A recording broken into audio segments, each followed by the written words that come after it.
Terus.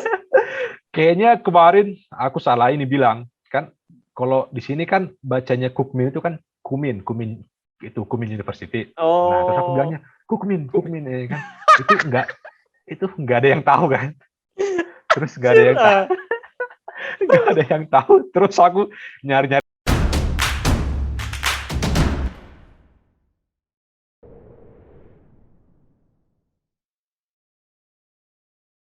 Hola Sobat Universe, selamat malam buat kita semua. Jadi kali ini kita kedatangan tamu spesial lagi nih. Salah satu temanku yang sedang bekerja di luar negeri, yaitu di Korea Selatan. So, langsung aja kita tanya-tanya dan juga kita ajak perkenalan dulu. Yo bro, Rial, perkenalkan diri dulu bro. Halo Sobat Universe ya, Mel? Ya, Sobat Universe. Jadi, nama aku Rial, sekarang lagi lanjut S3 di Korea, tepatnya di Kukmin University, di bidang teknik mesin, fokusnya di energi matahari. Wih, berarti di energi terbarukan atau gimana? Energi terbarukan atau? Nama lab kami sebenarnya Renewable Energy, cuma kalau yang penelitian sekarang fokus di solar energi aja dulu untuk sementara ini. Oh, jadi gini ya. Jadi sebenarnya kan teman-teman yang nge-subscribe aku itu kan rata-rata anak kuliahan. Sekitar tingkat 3, 4 gitulah. Something sesuatu yang istilahnya kayak mau lulus. Nantinya mau lulus atau mau bekerja atau mau bahkan beberapa yang mau melanjutkan kuliah nih. Ada yang di dalam negeri, ada yang di luar negeri, ada yang lagi cari beasiswa, ada yang mau ke Eropa, dan lain sebagainya. Gitulah pemetaannya kira-kira. Nah, jadi berdasarkan, maksudnya berdasarkan analytics dari penonton-penonton ini, jadi aku mau tanya-tanya nih, siapa tahu bisa membantu teman-teman di situ, gitu kan. Teman-teman yang kebetulan punya permasalahan dan tidak punya informasi tentang kuliah di luar negeri, khususnya di Korea Selatan. Jadi ini santai-santai aja ya. Jadi kayak aku mewakili teman-teman Sobat Universe di luar sana yang mungkin mempunyai pertanyaan yang sama. Nah, gini dulu lah. Pengalaman dari Rial sendiri lah. Pengalaman dari Rial sendiri, kira-kira gimana sih awalnya kenapa bisa tiba-tiba ke Korea Selatan? Kenapa nggak ke Cina atau ke Jepang atau ke Eropa atau gimana? Gimana sih kisahnya pertama? Oke. Jadi ini aja mending diceritakan dari itu ya, dari setelah lulus S1 dulu ya. Ya, boleh. Atau mungkin bisa diceritain lulusan S1 di mana gitu. Misalkan dari SMA kemana gitu. Oke. Jadi SMA kami, maksudnya SMA aku dan SMA si Rafael sama, dari SMA Negeri 1 Sidikalang, bisa dibilang, kalau dibilang kota gimana? Benar. Ya pokoknya dari Medan sekitar 4 jaman lah ya, 4 jam naik mobil. Nah terus habis itu lulus SMA, lanjut kuliah S1 di Teknik Penerbangan ITB tahun 2012. Terus lulusnya 2017, ya memang agak telat sedikit. Yang harusnya 4 tahun jadi 5 tahun ya. Tapi 5 tahun. Tapi ini bisa juga nih, jadi semacam inspirasi buat teman-teman di sana. Kan banyak juga nih kawan-kawan di sana yang aku telat lulus nih, nggak mungkin kuliah di luar negeri gitu kan. Padahal pada kenyataannya ada kan gitu. Nah terus setelah 5 tahun gimana? Setelah 5 tahun dulu niat S2 sama sekali nggak ada. Sama sekali nggak ada rencana lanjut S2. Terus yang setelah lulus S1 cuma itu doang, cuma ini mikir nyari kerja di mana aja gitu kan. Terus sebelum lulus S1 dulu masih sempat kerja di Bandung dulu. Jadi ada namanya perusahaan Manvis namanya. Ini di bagian semacam meteorological gitu. Jadi dia kayak buat alat, kayak misalnya untuk sensor kecepatan angin, sensor solar radiasi yang nantinya dijual ke seluruh Indonesia. Nah, terus pas habis lulus masih kerja di sana untuk beberapa saat, terus beberapa bulan kemudian dapat ini kerjaan nih sebagai desain engineer di PT Chroma Internasional. Jadi kayak itu kayak PT yang buat gas turbin. Tapi gas turbin yang kecil untuk penelitian gitu. Gas turbin ini biasa dipakai di mana nih, Yal? Gas turbin maksudnya biasa dibuat pesawat kah atau gimana gitu? Iya, bisa buat pesawat, bisa untuk pembangkit juga ya. Kalau kita lihat kayak di pesawat itu kan yang thrust-thrustnya itu yang engine-nya kan pakai gas turbin semua tuh, beberapanya. Terus, kalau yang kami buat nih ya itu untuk penelitian aja, soalnya panjangnya juga nggak nyampe 1 meter sih. Ya, terus dapat kerja di sana, tapi kerjanya cuma beberapa bulan doang. Pindah-pindah gitu ya? Jadi dapat kerja di sana sekitar 4 bulan. 4 bulan. 4 bulan sana itu kayak masa trainingnya doang. Terus 4 bulan kerja di sana. Terus setelah mengundurkan diri, lanjut lagi dapat kerjaan di Kalimantan. Tapi sebelum kerja di Kalimantan masih sempat nganggur 1 bulan atau 2 bulan gitu. Nah, yang di Kalimantan ini sebenarnya lebih jauh dari bidangnya daripada bidang S1 dulu, karena kerja untuk pembangunan gedung Pertamina. Gedung Pertamina, di mana posisiku kemarin jadi engineer-nya, lebih tepatnya jadi itu sih bukan cuma engineer-nya doang, jadi kayak namanya apa ya? QS namanya. Jadi kita kayak quality gitu ya atau gimana? Bukan, kalau quality-nya kan itu QC yang quality ya kan. Nah, kalau QC ini kita kayak menghitung volumenya berapa dana yang bakalan dipakai untuk semua satu gedung itu. Nah, jadi terus pas di Kalimantan tuh nggak tahu ya, dapat kerjaan di situ juga kayak kayaknya bukan ini juga. Nggak cocok gitu kali ya? Nggak cocok gitu kan? Cocok. Nah, terus beberapa bulan di situ, nggak tahu tiba-tiba kepikiran kayaknya mau pengen lanjut S2 aja. Pengen lanjut S2, tapi nggak ada nge-apply satu berbulan. Cuma kemarin ada sempat lihat yang di Swedia, cuma kayaknya kayaknya yang Swedia lulus beasiswanya sulit ini. Beasiswa apa dulu itu? LPDP atau? Bukan. Ada beasiswa dari Swedia langsung ya? Itu bukan. Beda ya? Bukan. Kalau nggak salah Chevening di Inggris bukan? Iya. Nah, terus dapat apa sih? Maksudnya setelah lihat-lihat kan, kalau untuk ke kampusnya kayaknya masih ada kemungkinan masuk, cuma untuk beasiswanya yang kemungkinan sulit. Lumayan ini challenging. Ya. Terus beberapa minggu setelah di Kalimantan tuh kan ada dapat pemberitahuan di grup dulu yang bimbingan pas S1. Jadi ada dapat bimbingan, katanya ada kesempatan buat lanjut S2 di Korea, tapi beasiswa profesor.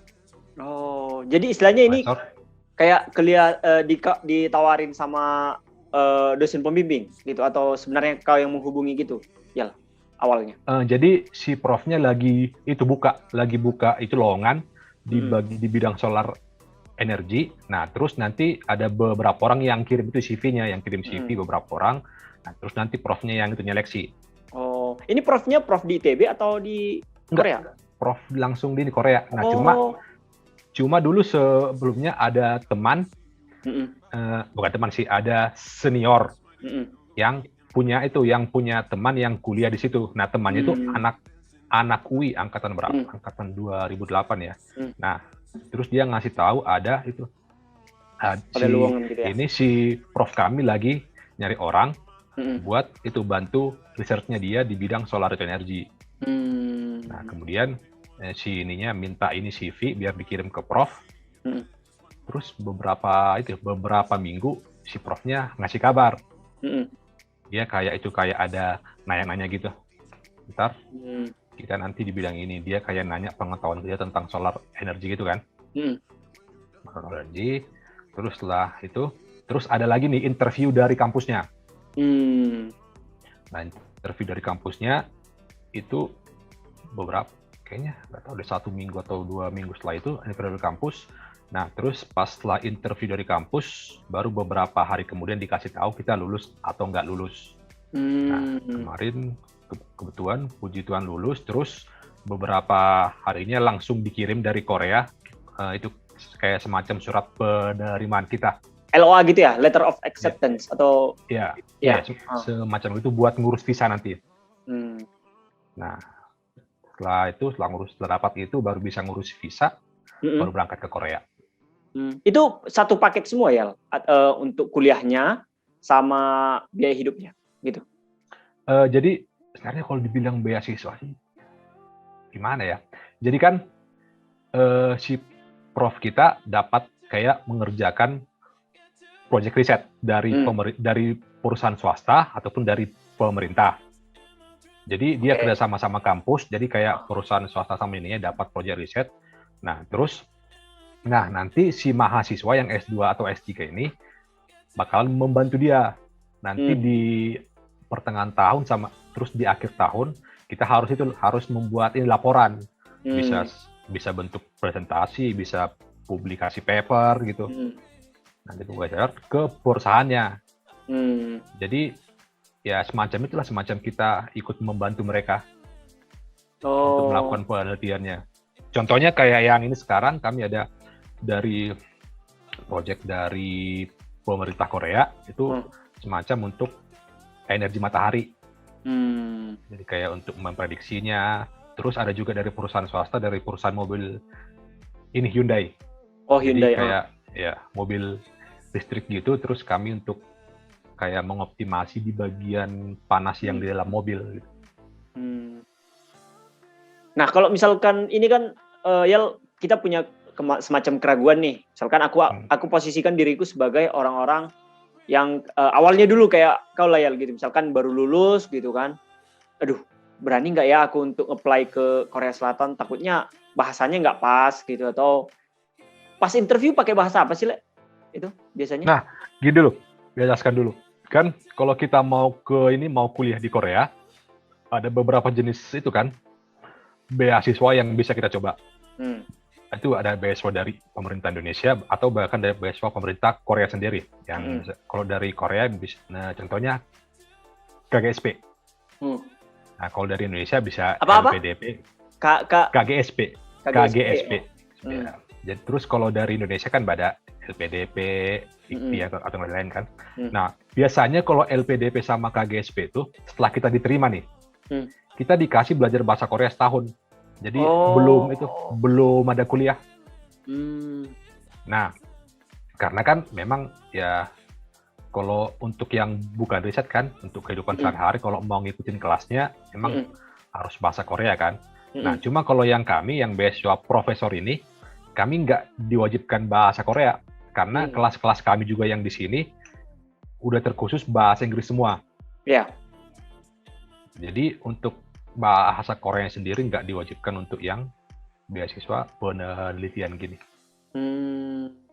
Jadi semua full itu bahasa Inggris. Full bahasa Inggris. Interview awal bahasa Inggris semua. Berarti ini kan tadi kan aku ini prosesnya ya. Jadi dari profesor di sana buka apply, terus kita ngasih CV dan lain sebagainya, terus kita ngadakan wawancara, seleksi berkas dan lain sebagainya. Masuk nih.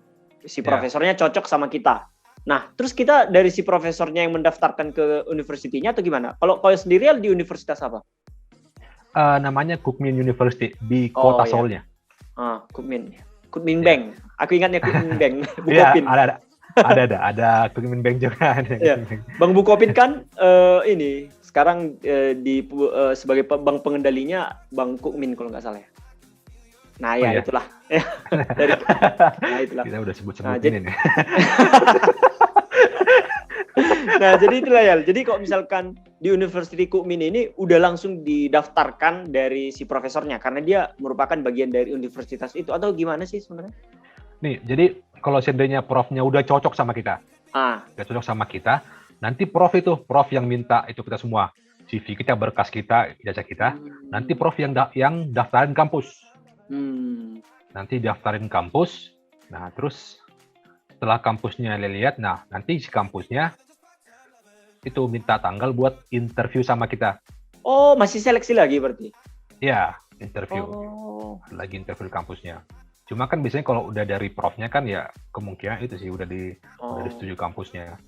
Tapi ada ini nggak, Yal? Maksudnya ada contoh kasus nggak yang kok misalkan dia udah apply, udah diterima sama profesor, tapi ternyata nggak boleh masuk ke universitinya. Itu ada kasus kayak gitu nggak? Kalau kasus masalah dia gagal interview di kampus, ada beberapa sih, ada beberapa kan. Nah, cuma kalau teman satu jurusan tuh nggak ada sih. Kan biasanya juga yang diterima prof kan satu atau ini 2 orang. Biasanya yang gagal ke sini mungkin ya ada kendala ngurus visa atau apa gitu. Oh, lebih ke administratif lah berarti ya, bukan tentang keilmuan kan?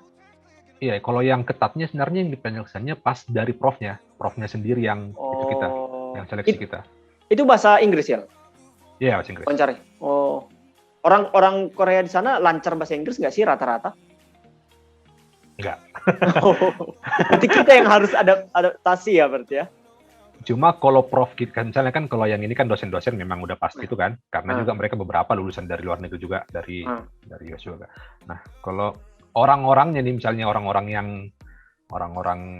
yang bukan di akademi gitu, bisa dibilang ya kurang lah, karena juga kan ini kan contohnya nih orang Korea kalau mau belajar ini bahasa Inggris harus 2 kali gitu kan. Harus ini dulu belajarin huruf-huruf alfabet.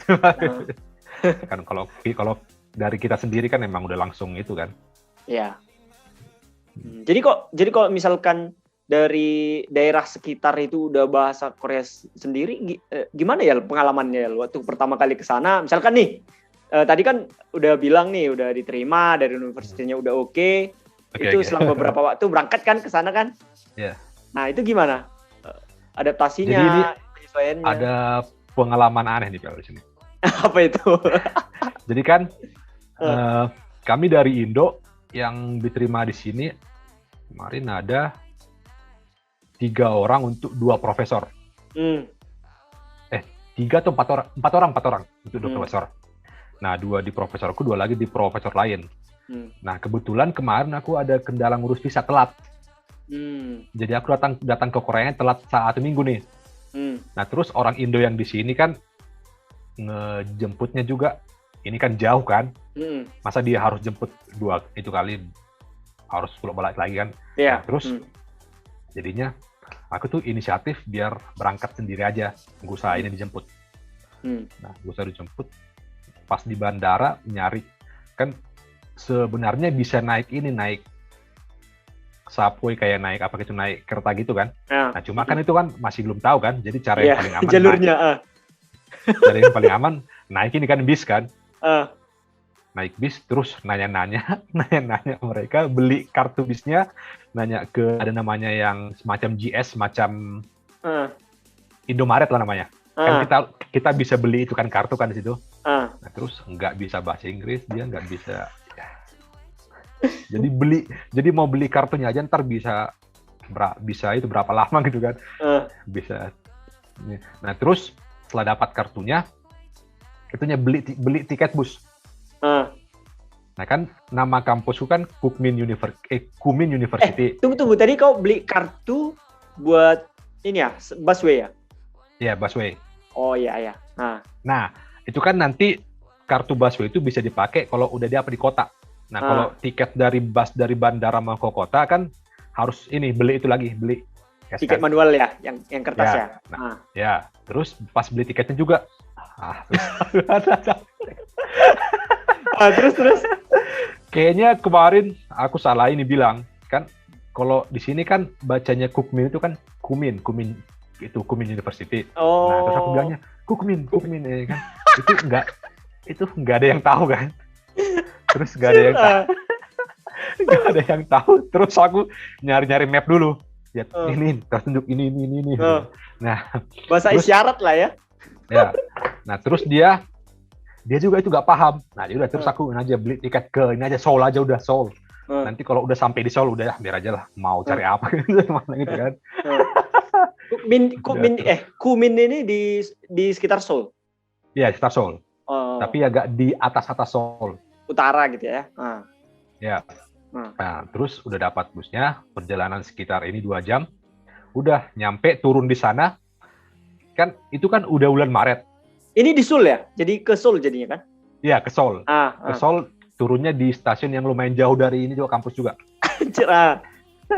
Nah, terus di sana kan udah bulan Maret ya yang pas nyampe. Nah, kirain udah nggak terlalu dingin. Terus kan jadi cuma pakai jaket satu lapis doang, cuma pakai sweater doang kan. Anjir. Terus keluar dari bis, langsung beda kan. Salju atau gimana? Nggak salju. Kayaknya suhunya udah sekitar berapa ya? Sekitar 2-5 gitu. Udah nggak salju lagi. Nah, terus nunggu di ini kan, terus kita harus nunggu ya itu yang bis yang pakai itu tadi, kartu tadi. Ya. Nah, itu kan nyari bisnya yang mau ke sini, nyarinya gimana? Coba nomornya nggak tahu kan. Semua tulisannya itu Hangul, tulisannya ini Korea. Jadi gimana itu? Ya, terus nanya teman di sana kan, katanya naik bis ini kan, naik bis. Nah, terus untung aku dari Indonesia udah beli paket yang roaming. Oh iya, bandara ya. Roaming kan. Ya, jadinya bisa pakai Google Maps. Nah, di Google Maps-nya udah jelaskan itunya nomor bisnya. Untung udah jelaskan nomor bisnya. Iya. Terus nunggu di pinggir, nunggu di stasiunnya, nunggu bisnya. Kayaknya hampir ada berapa? 20 menit dingin coba di luar kan 20 menit. Kau nggak tahu Bang di situ sekarang lagi musim dingin atau gimana? Atau memang sepanjang tahun gitu suhunya? Enggak. Kan harusnya kan musim itu kan dingin bulan 12, bulan 1, bulan 2 kan. Harusnya bulan 3, bulan 4 dan udah ini spring, udah nggak terlalu dingin. Jadinya ya gitu. Tapi akhirnya nyampe juga setelah gitu, nyampe juga akhirnya di dekat ini asramanya. Terus dijemput teman di depan asrama. Oh jadi tinggalnya di asrama ya? Ini sampai sekarang? Iya, di asrama. Berarti orang umum misalkan nih, aku mau datang ke sana nggak bisa ya masuk ke dalamnya? Asrama. Ke dalam asrama. Kalau masuk ke kamarnya ya nggak bisa. Cuma kalau untuk masuk ke ini gedungnya bisa. Oh, jadi ini kalau misalkan bayar tuition fee ya namanya ya? Tuition fee itu gimana? Maksudnya itu dari profesornya langsung atau dari profesor transfer ke kau baru kau yang bayar ini? Kalau yang S2 sama S3 beda. Nah, S2 kita dapat beasiswa dari kampus. Tapi cuma doang setahun. Nah, terus S2 kita bayar sendiri, tapi kan kita kan dapat semacam gaji namanya dari prof. Itu kan bisa kita tabung cukup lah untuk itunya. Untuk bayar kuliahnya, sekalian bayar asrama juga. Soalnya kan juga di sini ya bisa dibilang itu bukan beasiswa sih, itu kayak kita yang dibayar tiap bulan kayak dari penelitian kita gitu. Nah, kalau yang S3 bayar uang kuliahnya nanti di semester 5, di semester 5 doang. Langsung di total gitu ya? Enggak, cuma semester 5. Soalnya 2 tahun free dari ini kampusnya. Keren kali. Enak kali. Tapi emang itu untuk itu doang, untuk yang peneliti doang. Oh, jadi itu berapa tahun S3-nya? Kalau kuliahnya 2 tahun, cuma nanti sebagai penelitinya kan itu tergantung kesepakatan kita sama prof. Nanti setelah ini kita lanjut lagi. Kalau dari kampus 3 tahun ya tadi aku bilangnya? Enggak, kalau kuliahnya 2 tahun doang. Kuliahnya 2 tahun. Ya, terus nanti ada masa untuk fokus penelitian, fokus nulis disertasi gitu kan. Mungkin bisa 3 atau 4 tahun. Nah, ada juga kan syarat dari kampusnya kan, kalau mau lulus syarat publikasi internasionalnya ada 2 ya kalau nggak salah. Cuma dari profnya harus berapa gitu, harus 3 atau 4 gitu. Waduh, ini sih yang susah ya, publikasi internasional gitu kan? Iya sih, apalagi itu kan syaratnya kayak paper Q1 kan. Sebenarnya kalau kita buat penelitian yang cepat, kita mau publikasi juga untuk bisa diterima bisa sampai 1 tahun. Iya. Sampai 1 tahun maka lama juga. Tapi nggak apa-apa lah kan, untuk kita juga sama untuk Prof juga sih. Ya. Berarti ini setelah 2 tahun kuliah, kan ini harus diskusi dengan Profnya lagi. Berarti itu dari Profnya nggak ngegaji lagi atau gimana? Masih gaji selama kita masih melakukan penelitian sama dia masih digaji. Tapi status kita udah bukan mahasiswa lagi. Jadi full researcher gitu. Enak ya? Namanya. Tapi tetap juga di asrama gitu kan? Bebas kalau ya sebenarnya kan kita kalau mau di asrama atau di luar juga masih bebas juga. Karena kan kita bayar sendiri juga kan. Cuma memang di asrama lebih murah. Terus ya kalau masih tinggal sendiri belum berkeluarga ya kalau ngapain gitu kan? Ya, itu kan hemat juga kan. Ya pula karena di dekat kampus tuh. Bisa juga bebas keluar masuk kan ke kota bebas, gitu. Bebas. Mau jalan-jalan gitu bisa kan? Nah ini buat teman-teman yang lain di sini kayak sobat-sobat Universe di sini kan yang takut tadinya udah bisa punya gambaran nih dari Rial gimana cara-caranya. Nah ini lagi yang agak-agak krusial. Itu kita dapat informasi kalau profesor lagi butuh orang itu gimana? Kalau dari labku sendiri, Prof biasanya itu nanya ke kami. Kira-kira ada nggak orang yang cocok? Nah, kalau dari prof-prof lain biasanya mereka pasang di websitenya Prof masing-masing, atau dia nanya atau langsung nanya ke kampusnya, contohnya datang ke Bandung, kayak nanya siapa yang cocok. Karena dia juga kan gimana ya?